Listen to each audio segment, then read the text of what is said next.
I now get to introduce our favorite couple, the honeymooners. Their life is one big honeymoon. And of course, I'm talking about Connie and Andrew. And it's become a tradition that every year around this time, they come and they share with us some history. So take it away, Connie and Andrew. Well, we're so happy to be back here on this Thanksgiving Eve, sharing a journey to gratitude that Andrew will be taking you on a journey. And he's the author of the Mayflower Revelations, this novel that we share the coming together of the Mayflower Pilgrim Separatists and the Pokanoket Wampanoags, who they lived in peace and friendship with for 54 years in Plymouth at the founding of this nation. And we call this the spiritual beginnings of our nation. And it's been lost in revisionist history, has shrouded it in misconception and misunderstanding. And it's so key for the psyche of this nation to understand that it came from the direct connection, the desire to have a direct connection to the divine, which was spoken of earlier, that that true freedom of living according to our conscience. And that's native, and that's what the Pilgrims were seeking, and stood up to the King of England and separated from the church, which was a treasonous act.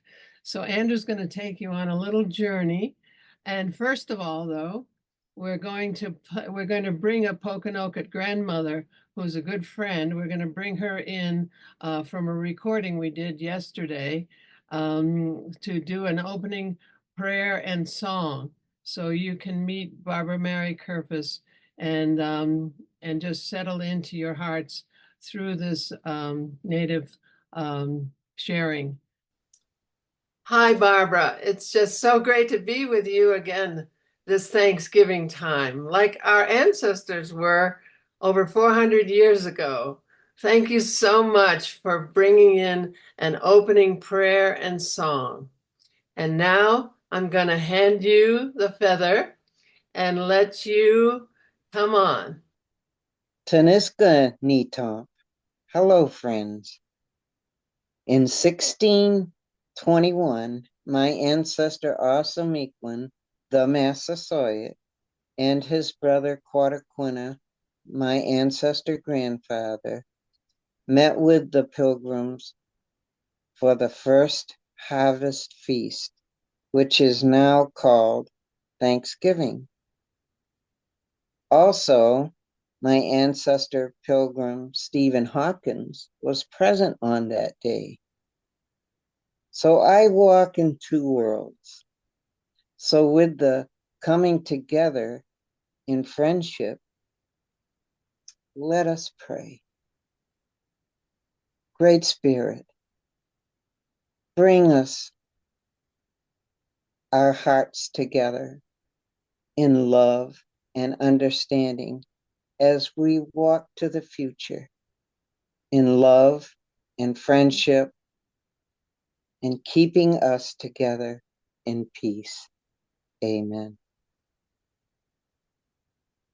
Now, I would like to sing our song, our thank you song, and I'd like to sing it in our Algonquin language, and then I'll sing it in English.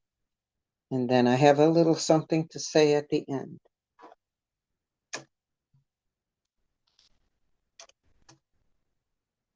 A chance to get going here.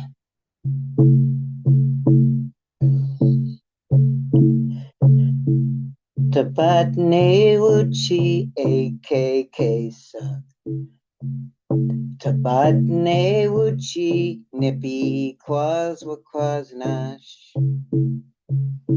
Tabatne uchi may take quas kesa. Katana tabatni, katana tabatni, hey, hey, oh. Thank you for the earth and sky. Thank you for the water and the rocks. Thank you for the trees and just for today. Great Spirit, I thank you. Great Spirit, I thank you. Hey, hey, hey. Ah.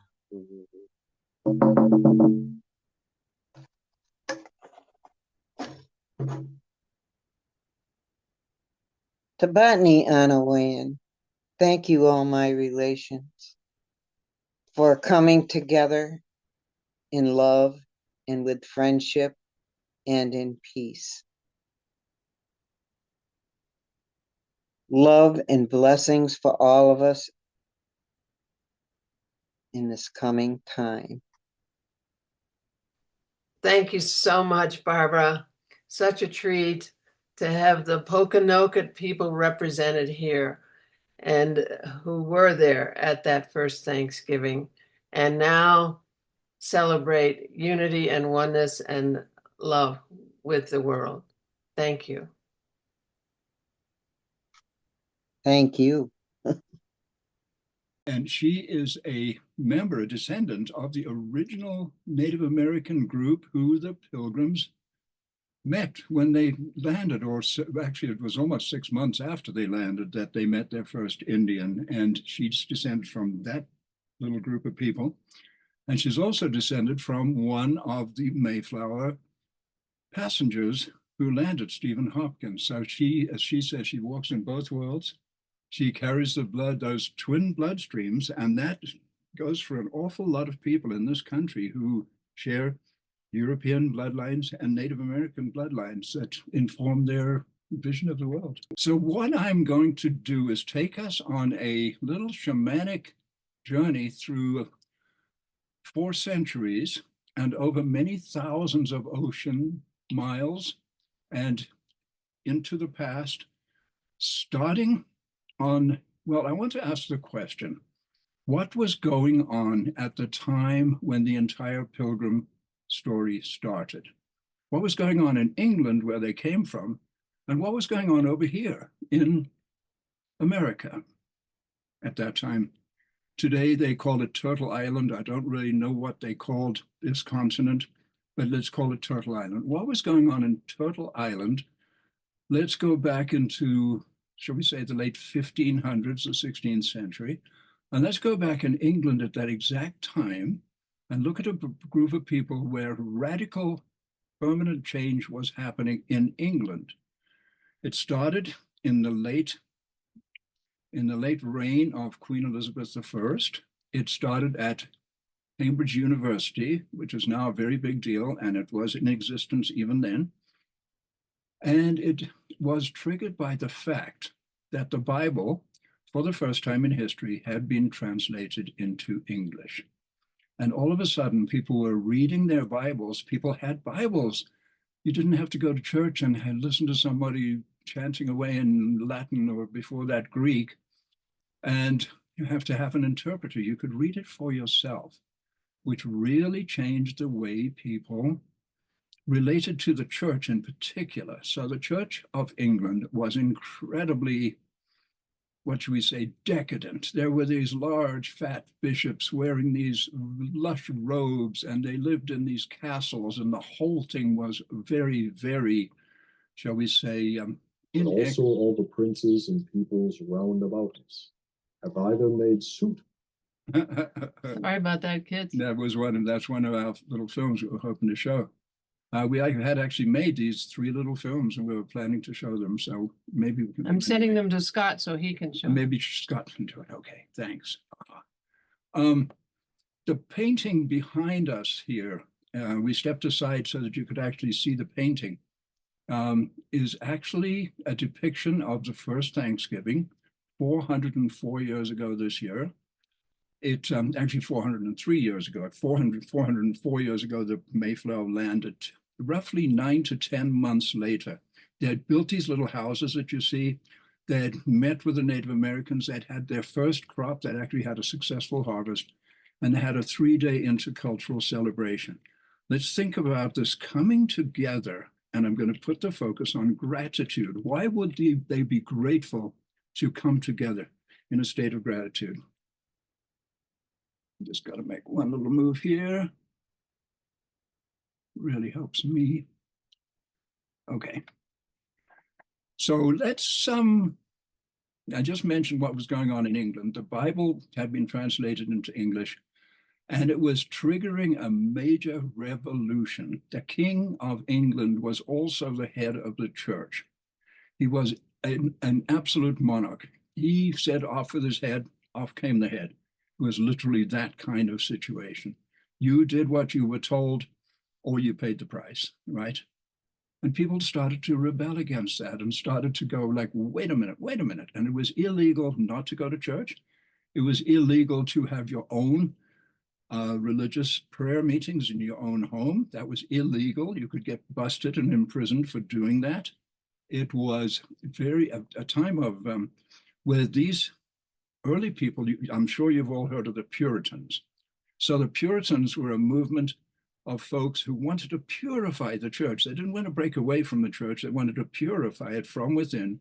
They wanted to stay in the church, but get rid of all the stuff that wasn't in the Bible. Like there's no mention of bishops in the Bible. There's no mention of castles for the bishops.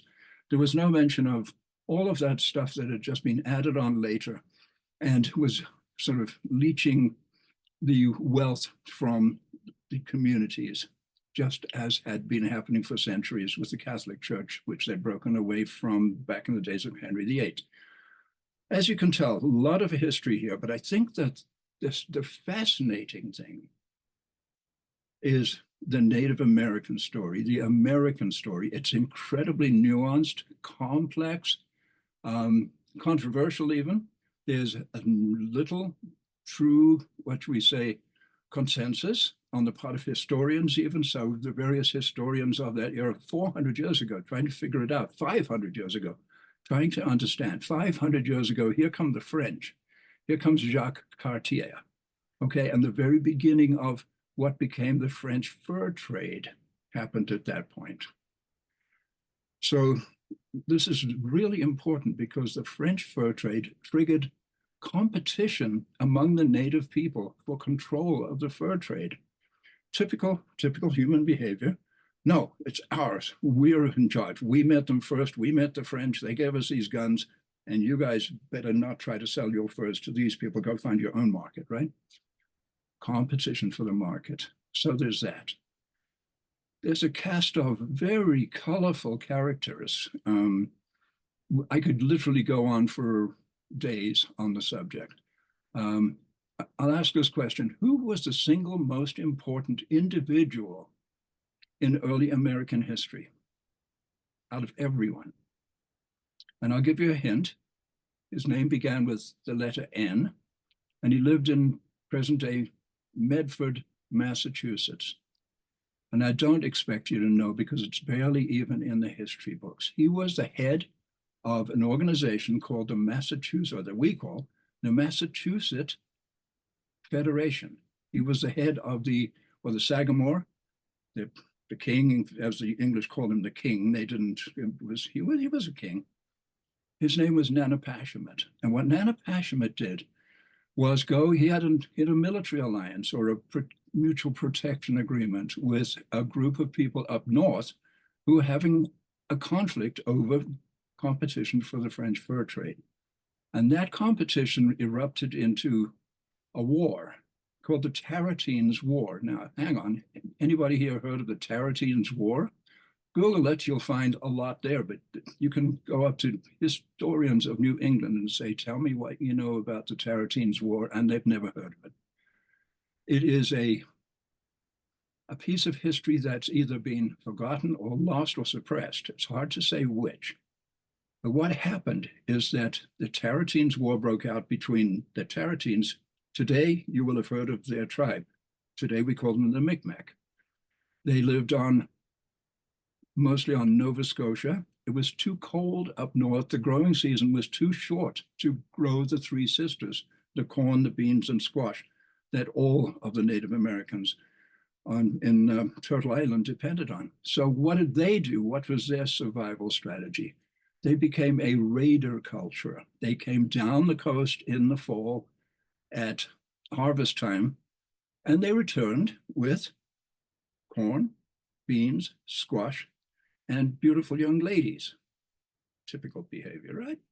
And so that was a known thing. So the people down south were accustomed to that. They knew they had literally made their villages portable. They could pack up their villages and move them in an hour. So, like, I think it was Cartier had pulled up off the shoreline of a village like that and watched the village melt away before his eyes. They couldn't believe it. The reason they did that is these raiders would come down, and they were dangerous. They were violent. You just got the hell out of the way. So those were the Tarratines, today's Micmac. And their strategy was, right, raiding. They depended for their food on people to the south to grow it, and they'd come down and steal it. Now, the war started, and that war meant that the war canoes, the birch bark canoes with these raiders, would start showing up at any time at all once the war began, because Nanapashamet from the Massachusetts Federation sent warriors up north to help his friends. You've probably heard of the Penobscot if you've spent any time in Maine, Penobscot country, who got into big trouble with the Micmac / Tarratines. Tarratines is a Basque word, so there's a lot of depth to the story here. And Connie, what? No, yes. Yeah, I talk fast.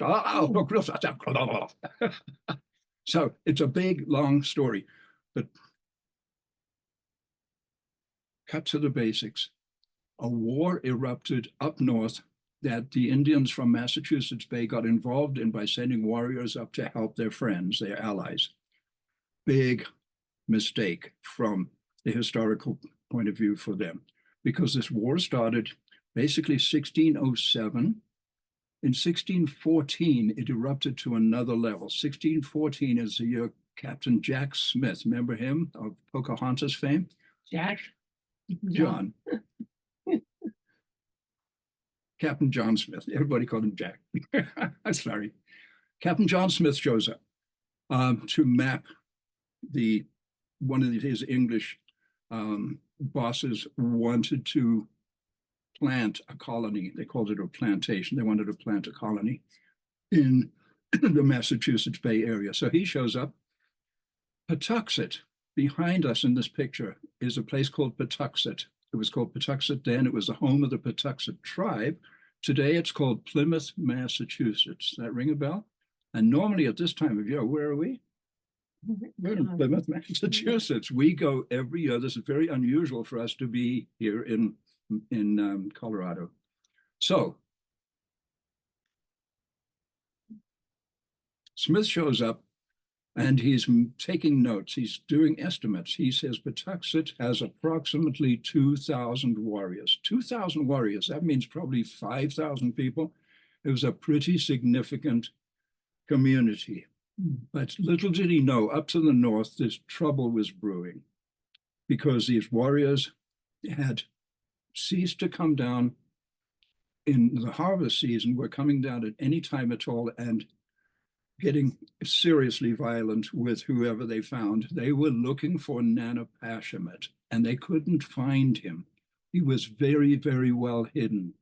They didn't catch him until 2019. What year did the Mayflower arrive? Did I say 2019? 1619. I'm sorry, I'll keep doing that. 1619, Nanapashamet is killed. The Tarratines' war comes to an end.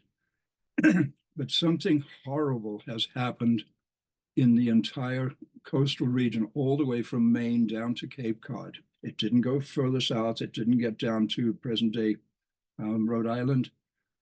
But all along the coast, a pandemic, literally a pandemic. A pandemic is a global epidemic of disease that started in 1616, ended in 1618, and the war that transmitted this disease from up north, it literally came from French fur traders up north, was carried by these warriors down south, infected the people, and took out as many as 90% of the coastal populations between 1616 and 1619.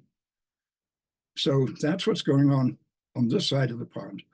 on that side of the pond, all of the stuff's going on. The Mayflower Pilgrims had to actually escape from England. They spent 12 years living in Holland, which was much more liberal and allowed for religious freedom, and eventually decided to leave there. Their kids were literally becoming Dutch, and they really still regarded themselves as Englishmen and were, their fealty to the king. They purchased, it's a long and complex story, but they purchased the Mayflower ship. 102 passengers got on this ship and took 66 days to cross the Atlantic. That's an awfully long time to be sequestered on a ship. It was really hard. They hit a hurricane out in the middle there somewhere. They darn nearly lost it and sank, and it's a miracle they survived, but they survived.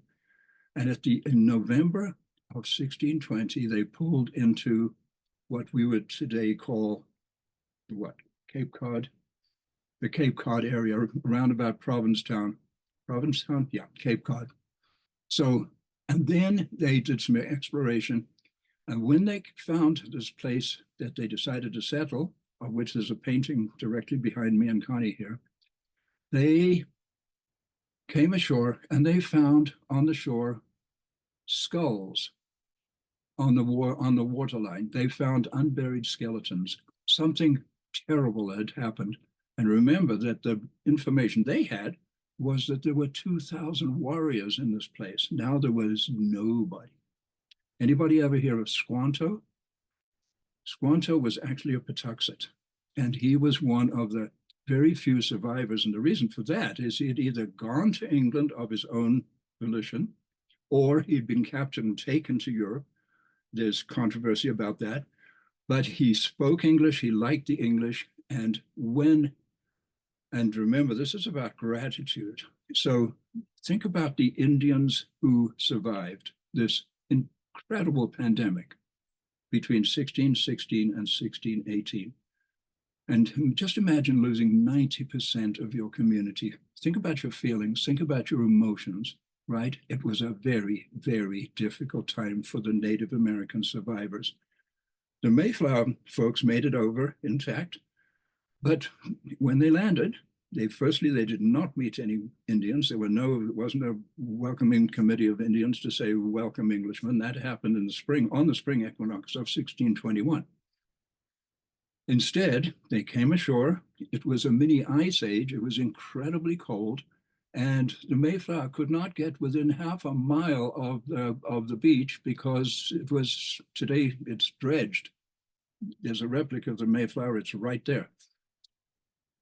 But if you imagine on this journey, coming up to the shore and you get to a certain point, you can't go any further because the water's too shallow. So if you're going to get ashore, you're going to have to walk, you're going to have to wade, you're going to have to carry your stuff. So everybody ended up getting soaking wet. In December of 1620, in the middle of a mini ice age, it was probably 15 to 20 degrees, if you're lucky. And as a result of that, plus scurvy or whatever, fully 50% of the 102 passengers died that first winter. Fast forward to the spring. On the spring equinox, all of a sudden, somebody walks into their little town. They built a little, with all of this, with half of them dying, and they had managed to cut down trees, build these buildings, these pretty little buildings. They're in the painting behind us.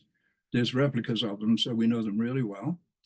And all of a sudden, this Indian wearing nothing but a loincloth, it's March 20, what's this equinox? 21st, walks in and greets them and says, welcome, Englishmen, in English. He turned out to be from Maine. He turned out to have known some English sea captains up there, and he had a little bit of English, not much. So what looked like a scary thing, and the guys, ran for there, had these old blunderbuss muskets, but everything was fine. He became the broker for what happened next. He negotiated with the local tribal chief, and he was the chief or sagamore or sachem of the Pokanoket people. He's known as Massasoit. Now, Massasoit's in fact a title. It's not his name. His name is Osamequin. Don't have to get that detailed. But they had made it through the spring, half their people had died, including Connie's ancestral 13's grandparents. yeah, yeah. So imagine the emotional state of the Pilgrims at that moment. That landed, that lost half their people. The Indians, who were about 42 miles away, they didn't live, nobody lived right there, had just lost 70, 80, 90% of their people. Just imagine the human emotional state that these people were in. Samoset was the man from Maine. He said, I'm going to go and I'm going to come back with another Indian who speaks much better English than I do. And we'll see if we can bring the local chief so we can sit down and have a conference. On the spring equinox, when did they sit down? On that same day? Yeah. Then Samoset must have come earlier. He came earlier. Samoset came 5 days earlier, okay. And because I was always thinking the 16th. Long story short, there's this little vestigial village that's now the beautiful little town of Plymouth, Massachusetts. It had 9 residences, a little fort that they'd been able to build, and a little meeting house that they used for their church meetings and their cultural conferences. On the spring equinox, all of a sudden, here they come. And it's Massasoit, the chief, with Squanto, the one who speaks English, and an estimated 90, in fact, all of his warriors, whatever he had, and we don't know that, before the epidemic, he was reduced to 90 warriors. And he had enemies over in present-day Providence, Rhode Island, who had 3,000 warriors because the disease didn't get that far.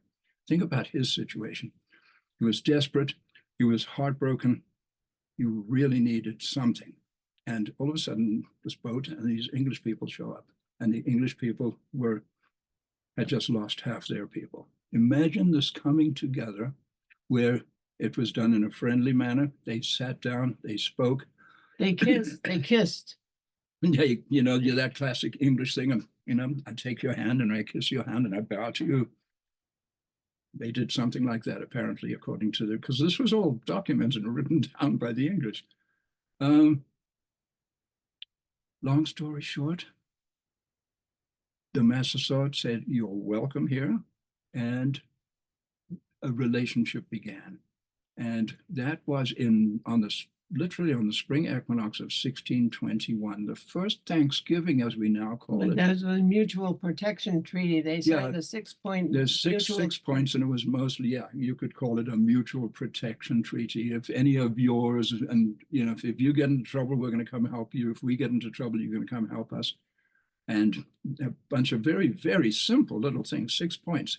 And that little agreement held for 54 years, which is pretty darn interesting. So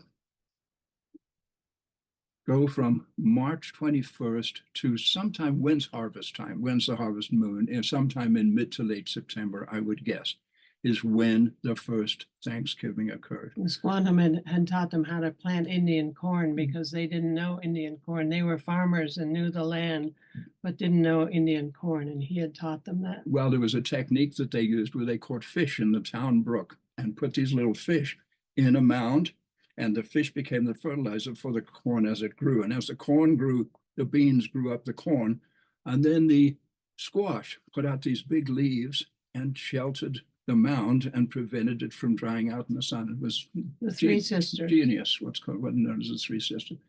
So that's the story, my friends. Here are these two groups who then came together for what turned out to be 3 days of festivities. In the fall. They had a good harvest. That first harvest was a good one. The next one was not, so the whole starving time happened later. But in the fall, probably September into October, somewhere in there, this festivity occurred. Massasoit and his 90 men came, and the Pilgrim folks and the Indians had this festivity together. And that is historic fact. There are a lot of other stories. There are a lot of things that are spread. There are a lot of very unpleasant things. And I would just, if any of you have those beliefs, just have a look at them and think about it. There's stories that and Mayflower descendants are ashamed of what they've been told their ancestors did to the Indians. None of that is true. There was a disease. It was between 4 and 2 years before the Mayflower landed.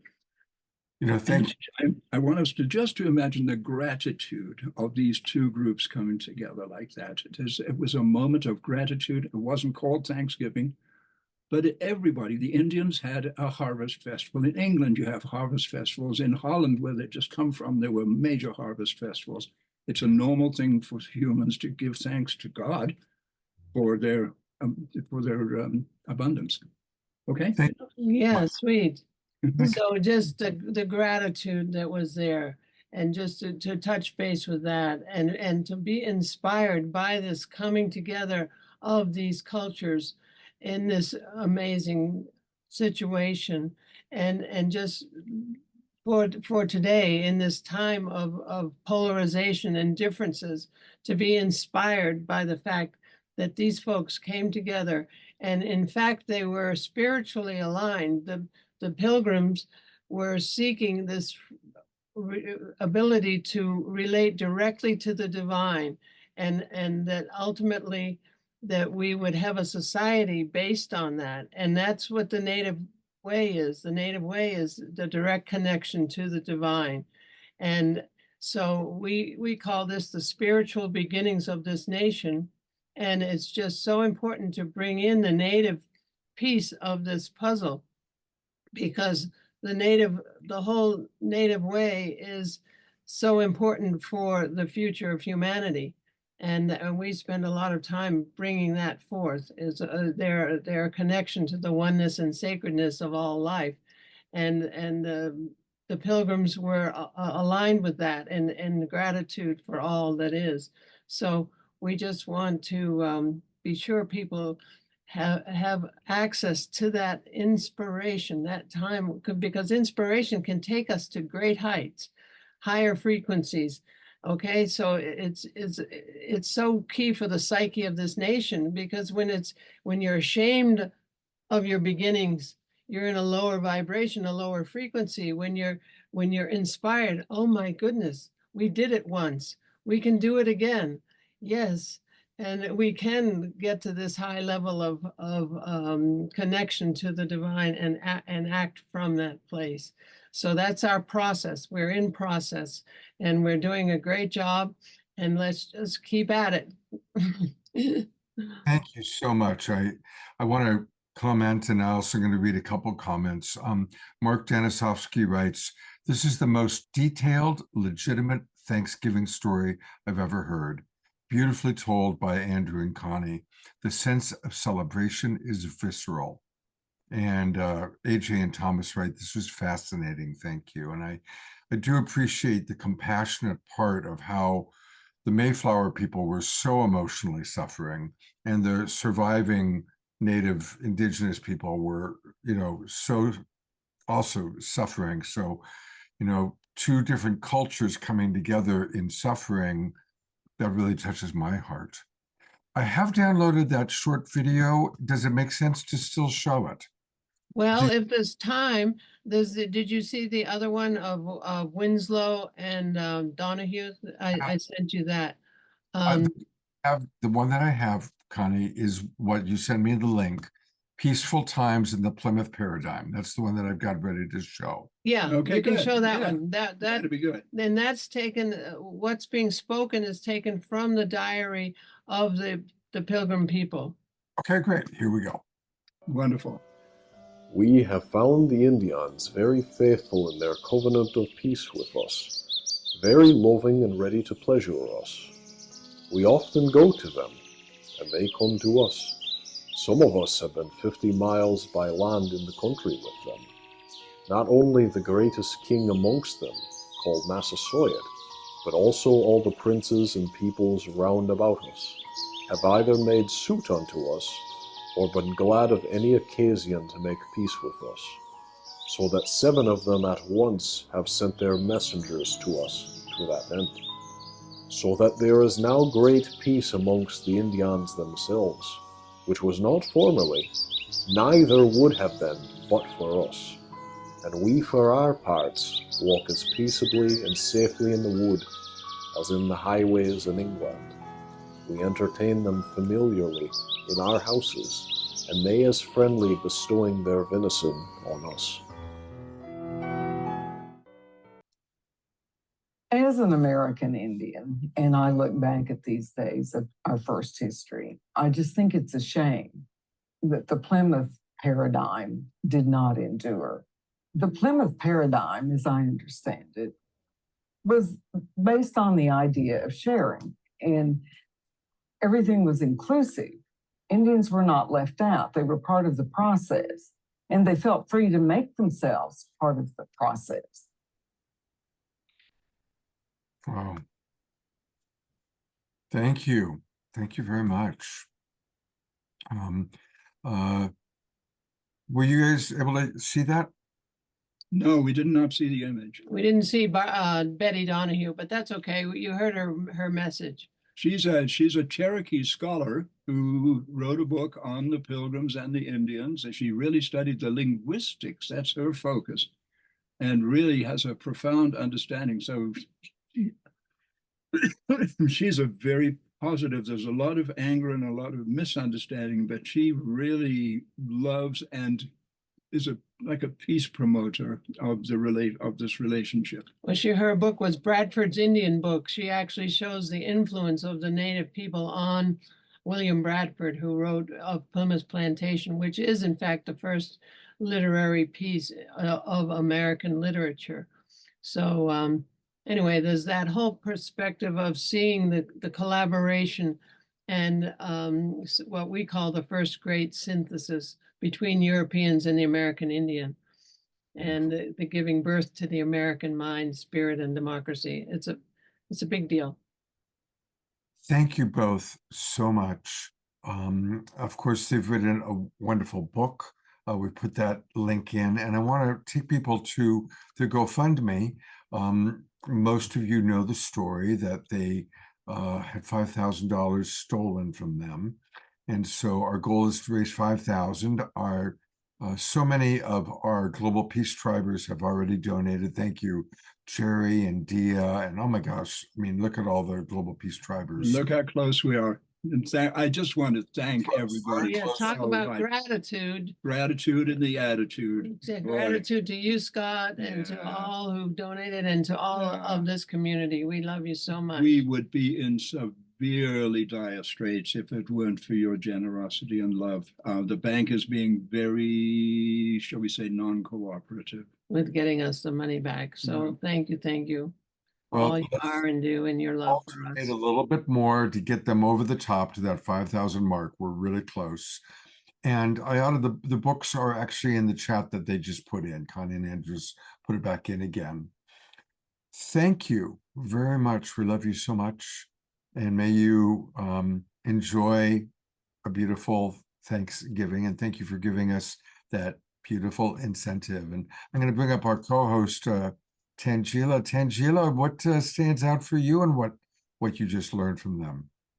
Thank you so much. That was such a comprehensive story and focused on, just the camaraderie that's really at the roots of this holiday, and I think it's such a beautiful sharing, especially during this time, for us to remember that our nation does come, of course, there have been a lot of tragedies and wars, but, there have been times like the one that we celebrate still today when, we have come together to support one another from different backgrounds, different religions, different places, and really being able to, tell the story in this deep way is so beautiful. So thank you so much, Connie and Andrew, for sharing this beautiful story. I'm looking forward to diving in even further with this whole journey.